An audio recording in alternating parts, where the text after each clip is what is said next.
The Bosluiskloof Pass is one of the most spectacular gravel passes in the Western Cape, offering stunning scenery of craggy mountains, vertical rock-walled poorts, old-school engineering, game spotting, bird life, and a fabulous 4-star lodge to ease weary travellers into the bushveld way of life.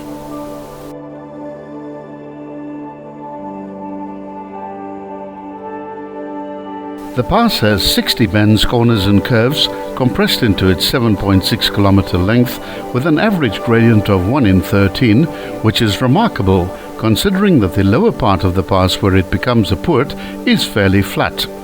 Yet, there is no point on the pass which is excessively steep. There are some sections that reach 1 in 6, so this road, with its steep unguarded drop-offs, requires focused attention by all drivers.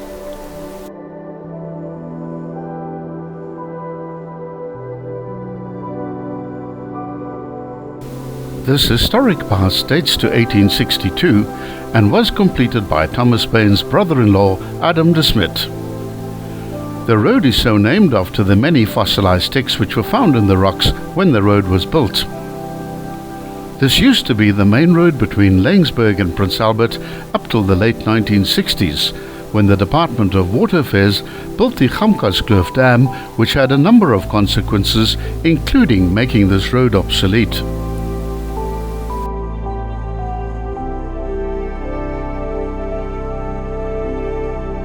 Firstly, it made the road a dead end, as there was no way around the new dam, and secondly expelled the end of the farming community in the Bosluiskloof, as the new road bulldozed eastwards through the Bosluiskloof gave this community access to Oudtshoorn and Calitzdorp. The residents left the kloof in a steady trickle until there was no one left.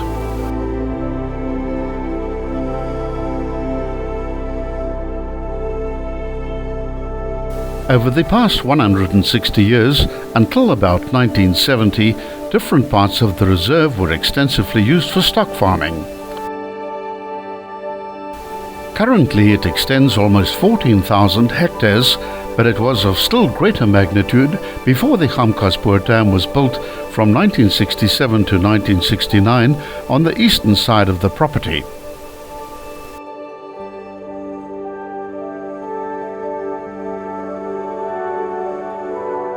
Although many different owners farmed with livestock until 1970, only small-scale herding has taken place ever since. The reserve thus had a period of natural rehabilitation of almost 40 years.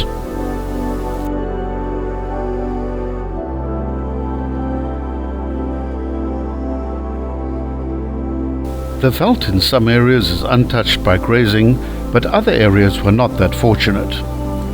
Since the building of the dam, the veld had time to rest and rehabilitate, causing it to improve each year. Much, however, depends on the rainfall patterns. The reserve still has signs of old structures used by stock farmers in the past, which can still be visited. There are also a number of old graves from the middle 19th century.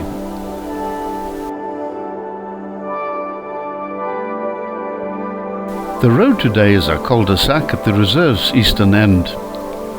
It was originally built as an ox wagon trail and never really upgraded to much higher standards. It was the link to Prince Albert and Beaufort West.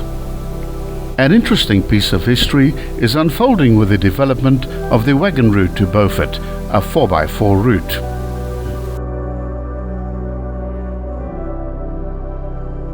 It was in common use until about 1863, when the current pass was built shortly after the road through Seweweekspoort had been completed.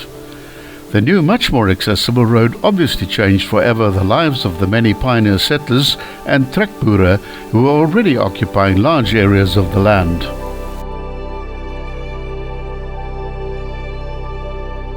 Be sure to watch part 2 of the Bosluiskloof Pass.